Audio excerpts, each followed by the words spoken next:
Hello friends, bright study में आपका स्वागत है। आज हम जानेंगे कि गोलीय दर्पण किसे कहते हैं और गोलीय दर्पण कितने प्रकार के होते हैं। तो इसके बारे में हम जानेंगे। तो आइए देखते हैं सबसे पहले गोलीय दर्पण।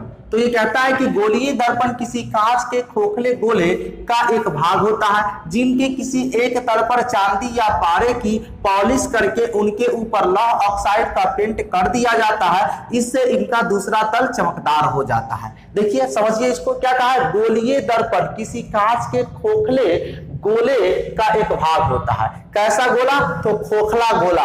और किस पदार्थ का? तो कांच का होना चाहिए। अब खोखला से कैसे समझेंगे? खोखला यानी कि जैसे आप फुटबॉल देखे हैं, फुटबॉल क्या है? खोखला है, अंदर से खाली है। उसी तरह से कांच का गोला होना चाहिए जो कि अंदर से खाली होना चाहिए, उसी को हम कहेंगे खोखला।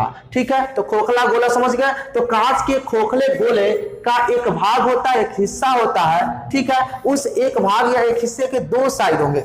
जैसे यहां पे ये देखिए, ये क्या है? एक सतह है जिसके ये जो है गोले का एक भाग है, इसके दो सतह है ना, एक बाहरी सतह एक भीतरी सतह होंगे। तो उस दो सतह में से कहता है कि जिनके किसी एक तल का मतलब सतह, किसी एक तल पर चांदी या पारे की पॉलिश करके उसकी क्या किया जाता है? दो सतह होते हैं, दो तल होते हैं। उस दोनों तल में से किसी एक तल के ऊपर क्या किया जाता है? चांदी या पारे की पॉलिश कर दिया जाता है और उसके ऊपर लौह ऑक्साइड का पेंट कर दिया जाता है। इससे क्या होता है कि इनका दूसरा सतह चमकदार हो जाता है। मान लिया जाए कि यहां पे आप देख सकते हैं, इधर जो आप ये देख रहे हैं इस तरह से किया हुआ, इसका मतलब यह है कि इस साइड से इसको पारे या चांदी से पॉलिश करके ऊपर से क्या किया गया है? लौह ऑक्साइड से पेंट कर दिया गया है। जिससे क्या होगा कि इस साइड का इसका सतह जो होगा, तल होगा, वो चमकदार हो जाएगा। इसको और आसानी से समझने के लिए आप एकदम आसान से एग्जाम्पल समझ सकते हैं जो कि आपके घर में उपलब्ध है। वो क्या है? आईना। तो आईना का दूसरा सतह क्या होता है? चमकदार होता है। जिस तरह से आप अपना चेहरा आईना में देखते हैं तो आपका उसमें प्रतिबिंब दिखता है। ऐसा क्यों? क्योंकि उसके भी दो सतह है। तो एक सतह को क्या किया गया है? चांदी या पारे से उसको पॉलिश कर दिया गया है, लेप लगा दिया गया है और उसके ऊपर पेंट कर दिया गया है किसी भी कलर के। तो उधर पेंट कर दिया गया। इसके कारण क्या हुआ? इसका दूसरा सतह चमकदार हो गया, जिसके कारण उस दर्पण से, उस आईना से प्रकाश का परावर्तन होता है, जिसके कारण आपका प्रतिबिंब उसमें दिखता है स्पष्ट रूप से। क्लियर? तो इसी तरह से यहां भी गोलीय दर्पण के साथ भी होता है। गोलीय दर्पण के एक भाग के दो सतह जो होते हैं, उस दोनों सतह में से कोई एक सतह को क्या किया जाता है? पारे या चांदी के लेप लगाकर पॉलिश करके उसके ऊपर लौह ऑक्साइड से पेंट कर दिया जाता है, जिससे इसका दूसरा सतह चमकदार हो जाता है। इसमें कोई दिक्कत नहीं। तो गोलीय दर्पण समझ गए। अब कहता है कि गोलीय दर्पण कितने प्रकार के होते हैं? तो ये दो तरह के होते हैं। ठीक है, गोलीय दर्पण दो तरह के होते हैं। जैसे ये खोखला गोला है। ठीक है, मान लीजिए कि यहां से आप काट दीजिए, यहां से काट दीजिए, तो ये एक हिस्सा होगा, एक ये हिस्सा होगा, है ना। थोड़ी देर के लिए इसको हम मिटा देते हैं। ठीक है, तो दो हिस्सा हुआ ना, तो एक इधर का हिस्सा, एक इधर का हिस्सा। ठीक है, तो इसमें दो हिस्से हुए।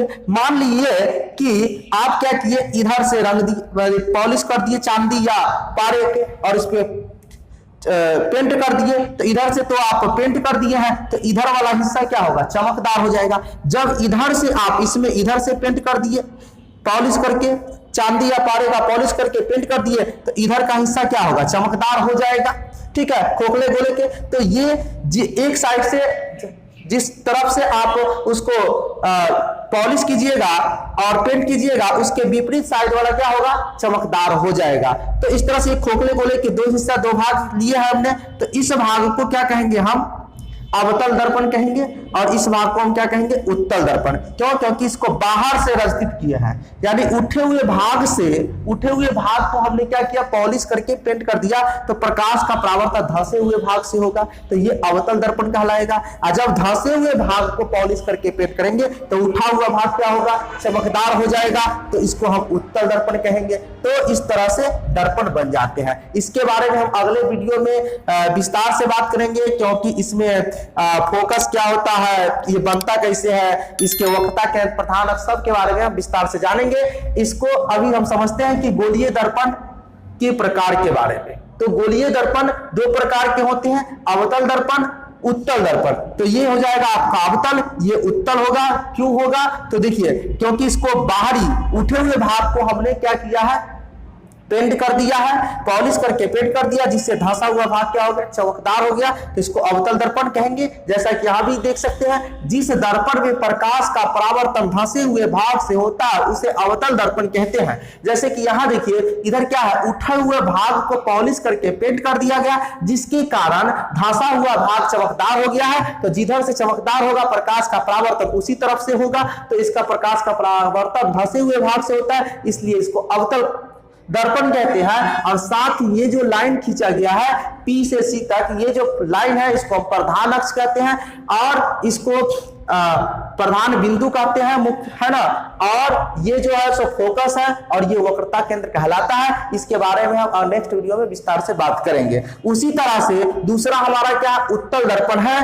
तो जिस दर्पण में प्रकाश का परावर्तन उठे हुए भाग से होता है उसे उत्तल दर्पण कहते हैं। मतलब ये हुआ कि उठे हुए भाग से परावर्तन होगा, इसका मतलब धंसे हुए भाग को पॉलिश करके पेंट करना होगा, है ना। तो देखिए, इधर पॉलिश कर दिया गया है, किससे, चांदी या पारे, और उसके बाद क्या किया गया है, उसका पेंट कर दिया गया, जिससे उठा हुआ भाग क्या हो गया, चमकदार हो गया, जिसके कारण इधर से उठे हुए भाग से प्रकाश का परावर्तन होगा, और ये उत्तल दर्पण कहलाएगा। इसमें इधर ये जो लाइन हो गया प्रधान अक्ष होगा, ये प्रधान बिंदु होगा, और ये क्या कहलाएगा, फोकस, ये वक्रता केंद्र कहलाएगा। इसमें कोई दिक्कत नहीं ना।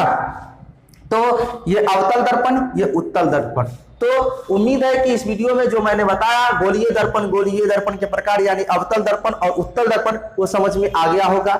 और इससे प्रश्न क्या बन सकते हैं, तो आपसे पूछे जा सकते हैं कि दर्पण मुख्य रूप से कितने प्रकार के होते हैं। तो दो प्रकार के होते हैं, कौन कौन, अवतल दर्पण, उत्तल दर्पण। यह भी पूछा जा सकता है कि अवतल दर्पण में प्रकाश का परावर्तन किस सतह से होते हैं, तो कह देंगे कि धंसे हुए सतह से होते हैं, धंसे हुए भाग से होते हैं। उत्तल दर्पण में प्रकाश का परावर्तन किस सतह से होते हैं, तो उठे हुए भाग से, उठे हुए तल से कह सकते हैं। तो इस तरह से आपका प्रश्न बन जाएगा। एक प्रश्न आपसे यह भी बन सकता है कि ये जो दर्पण होते हैं, अवतल दर्पण चाहे उत्तल दर्पण, ये किससे बनते हैं, ये किसका भाग है, तो कह सकते हैं कांच के खोखले गोले का एक भाग होता है। ठीक है, तो उम्मीद है कि ये समझ पाए होंगे। इस वीडियो को लाइक और शेयर कर दीजिए, क्योंकि लाइक और शेयर करने से मेरा मनोबल बढ़ता है और मैं आपके लिए वीडियो बनाते रहता हूं। तो मिलते हैं नेक्स्ट वीडियो में, तब तक के लिए धन्यवाद। जय हिंद, वंदे मातरम।